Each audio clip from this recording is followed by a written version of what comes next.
क्यों करा जाता है पूर्णिमा का व्रत? पूर्णिमा का व्रत करने का कारण क्या है बताइए? आप इतने सालों से कर रही हो, कई माताएं कर रही होंगी पूर्णिमा का व्रत। एक समय फलाहार करती हैं, एक समय भोजन करती हैं। भोजन में खीर का होना जरूरी होता है पूर्णिमा के व्रत में। दूध की सामग्री होना जरूरी होती है पूर्णिमा के व्रत में।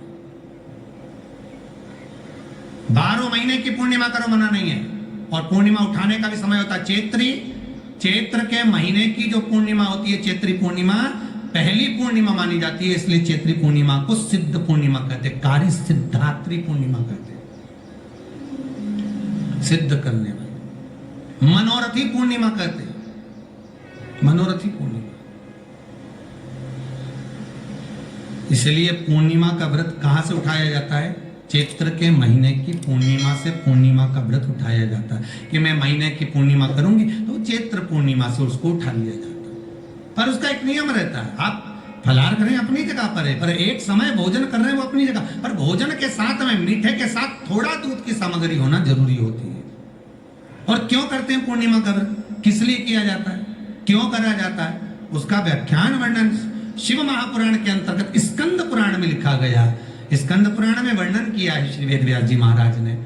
कहा ये पूर्णिमा का व्रत इसलिए किया जाता है कि व्यक्ति का जब मन गलत भ्रम में जाने लगता है, मन जब गलत जगह पर जाने लगता है, तो ये मन को गलत जगह पर ले जाने वाला कौन होता है? तो कहा ये चंद्र होता है। व्यक्ति की राशि के अंतर्गत, व्यक्ति की पत्रिका के अंतर्गत, व्यक्ति की ग्रह दशा के अंतर्गत जब चंद्र बेकार चलता है तो व्यक्ति अच्छा करते करते भी बेकार करने लग जाता है। चंद्र डोल रहा है। कई माताएं कहती हैं गुरुजी हमारे बेटे को आशीर्वाद दीजिए, बहुत गलत संगत में जा रहा है। मतलब समझ जाना कि चंद्र गड़बड़ जा रहा है। बेटी अगर गलत मार्ग पर जा रही है, बेटी अगर गलत संगत में जा रही है, किसी अन्य व्यक्ति की ओर आकर्षित हो, चंद्र गड़बड़ हो रहा है, उसका चंद्र कहीं जा रहा है। कोई पुरुष, कोई लड़का कोई गलत मार्ग पर जा रहा है, चंद्र गड़बड़ हो रहा है। घर में जो क्लेश उत्पन्न होता है, घर में जो विवाद उत्पन्न होता है, उस विवाद को रोकने के लिए केवल चंद्र की ही, इसलिए तो पूर्णिमा घर की नारियां हमारे हिंदू धर्म में यहां तक स्कंद पुराण में कह दिया कि प्रत्येक पूर्ण आप लोग कभी आप लोगों ने सत्यनारायण जी की कथा करवाई है? जितने लोग आस्था चैनल पर कथा सुन रहे हैं, जितने लोग फेसबुक यूट्यूब पर कथा सुन रहे हैं, यूट्यूब पर कथा का श्रवण कर रहे हैं, उनने कभी सत्यनारायण की कथा करवाई होगी। तो उसमें लिखा है हर कार्तिक, हर पूर्णिमा को, हर संक्रांति को ब्राह्मण सत्यनारायण भगवान की कथा या राजा या वैश्य कथा को कराता था, या बढ़िया कथा कराता। सुनी कि नहीं सुनी ये बात? सत्यनारायण भगवान की कथा में लिखा है, स्कंद पुराण के अंतर्गत जो सत्यनारायण भगवान की कथा का स्मरण किया उसमें लिखा है प्रत्येक संक्रांति पूर्णिमा को सत्यनारायण की कथा करवाने लगा और ये योनि को प्राप्त हुआ, इस योनि से छूटा, इस योनि में गया। लिखा है, सब कुछ लिखा है। अब उत्ते से समझ जा कि पूर्णिमा को सत्यनारायण की कथा करने का बोला है।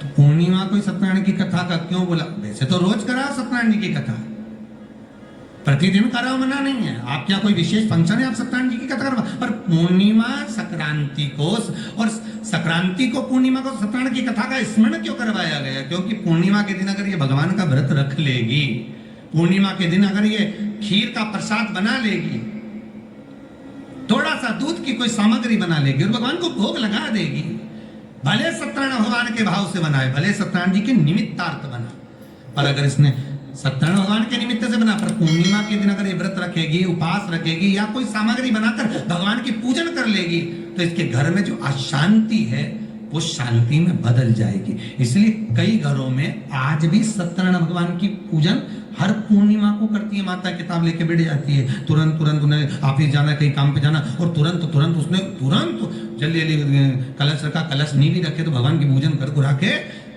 ब्राह्मण देवता को बुला लेगी, ब्राह्मण नहीं आएंगे तो खुद कर लेगी, पर करती जरूर है। इतना सा आटा सेक लेगी, पंजेरी बनाई, सीरा बनाई, मिठाई रख दो, कुछ भी करेगी पर सत्यनारायण की कथा कर ली। उसका मन लग गया उसमें, मतलब पूर्णिमा को करना है। उसको करने से क्या होता है? शांति रहती, शीतलता रहती। जिसके घर में हर महीने की पूर्णिमा को खीर बनती हो, ध्यान दीजिएगा, बहुत सुंदर संवाद चल रहा है, बहुत ध्यान देने वाली बात है।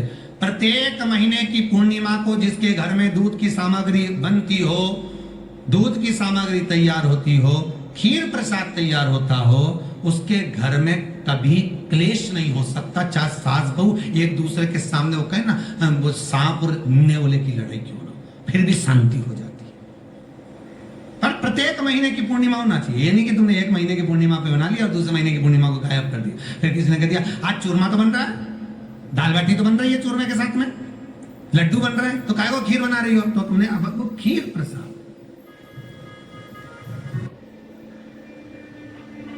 पूर्णिमा के नारियों को, स्त्रियों को अखंड सौभाग्य के लिए, जो नारी वैधव्य नहीं होना चाहती है, उस नारी को पूर्णिमा के कितने व्रत करना चाहिए?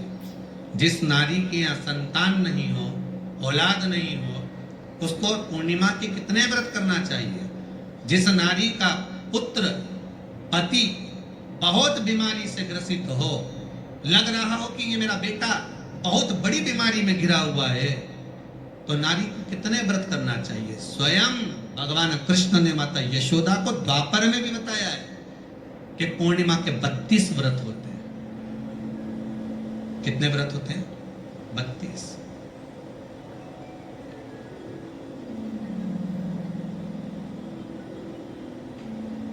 स्वयं भगवान कृष्ण यशोदा रानी को, माता यशोदा जी को भी बता रहे 32 में।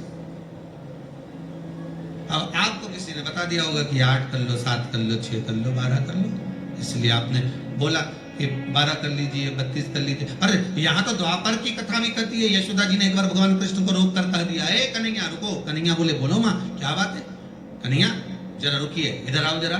भगवान कृष्ण आए। हाँ माँ बोलिए। किस जगह का प्रसंग है ये?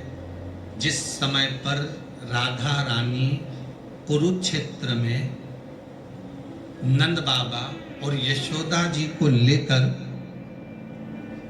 कुरुक्षेत्र के कुंड में, ब्रह्म सरोवर में स्नान कराने के लिए लेकर जाती है, ग्रहण का समय। और जब भगवान कृष्ण उस कुरुक्षेत्र के उस सरोवर में स्नान करने आते हैं, तब यशोदा जी ने अपने लाला से प्रश्न किया, पूछा है कि नारी वेदव्य होकर ना मरे।